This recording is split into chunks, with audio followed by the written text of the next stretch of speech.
ಇವನೇನ ಗೆದ್ದು ಬಿಟ್ರೆ ಕೌಂಟಿಂಗ್ ಬಂದ್ರೆ ಏನಪ್ಪಾ ರಾಜಕಾರಣ ಬಿಟ್ಬಿಡ್ತೀವಿ ಸಾಕನಿಷ್ಠ ಈಗ ಹೋಗೋದು ನಾವು ಅಧಿಕಾರಿಗಳಿಗೆ ಅಂತಲ್ಲ ನಾನು ಹೇಳುದು.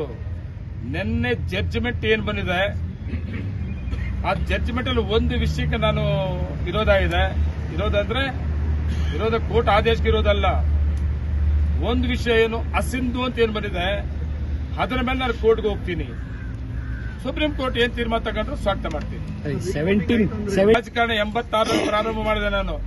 ಮಂಡಲ ಪಂಚಾಯತ್ 22 ವರ್ಷಕ್ಕೆ ಪ್ರಾರಂಭ ಮಾಡಿದ್ದು. ಇವತ್ತುವರೆಗೂ ಮಾಲೂರು ತಾಲೂಕಿನ ಜನ ನನಗೆ ಎಲ್ಲ ಅವಕಾಶ ಮಾಡಿಕೊಟ್ಟಾರೆ. ಮಂಡಲ ಪಂಚಾಯತ್, ಗ್ರಾಮ ಪಂಚಾಯತ್, PLD ಬ್ಯಾಂಕ್, ತಾಲೂಕ್ ಪಂಚಾಯತ್, ಜಿಲ್ಲಾ ಪಂಚಾಯತ್ 3 ಸಾರಿ ಮಿಲಿಕೆವನ್ನ 86ರಿಂದ ಇವತ್ತುವರೆಗೂ ಗ್ರಾಮ ಪಂಚಾಯತ್ ನಮ್ಮ ಮನೇಲಿ ಇವತ್ತು ಇದೆ ರೀ.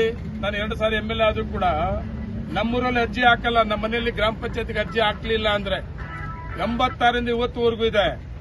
ಅರ್ಥ ಆಯ್ತಾ? ಈ ರಾಜಕಾರಣ ನಿವೃತ್ತಿ ಆಗ್ಬಿಟ್ಟು ಇವನೇನ ಗೆದ್ದು ಬಿಟ್ರೆ ಕೌಂಟಿಂಗ್ ಬಂದ್ರೆ ಏನಪ್ಪಾ ರಾಜಕಾರಣ ಬಿಟ್ಬಿಡ್ತೀವಿ ಸಾಕಲ್ಲ. ಒಬ್ಬ ಸಾಮಾನ್ಯ ರೈತರ ಕುಟುಂಬದಲ್ಲಿ ಹುಟ್ಟಿದಂತವನು ನಂಜೇಗೌಡ ನನ್ನ ಜನ ಇಲ್ಲಿಂದ ಇಲ್ಲಿವರೆಗೂ ಅವಕಾಶ ಕೊಟ್ರೆ ಹಣೆ ಬರಿದ್ರೆ ಮಂತ್ರಿ ಆಗ್ತೀನಿ, ಇಲ್ಲ ಹಣೆ ಬರಿದ್ರೆ ಏನು ಇಲ್ದ್ರೆ ಮಾಜಿಯಾಗಿ ಮನೇಲಿ ಇರ್ತೀನಿ. ಏನಪ್ಪಾ ನಾನ್ ಚಾಲೆಂಜ್ ಮಾಡ್ತೀನಿ.